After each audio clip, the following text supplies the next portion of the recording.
Alhamdulillah pada pagi ini kita telah berjaya mengadakan latihan fire drill untuk semua kaki tangan angkasa.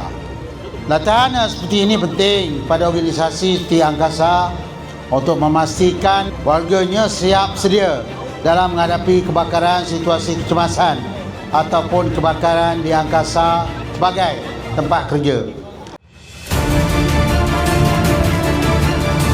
Bagi satu tepukan gemuruh dulu kepada tuan-tuan dan puan-puan.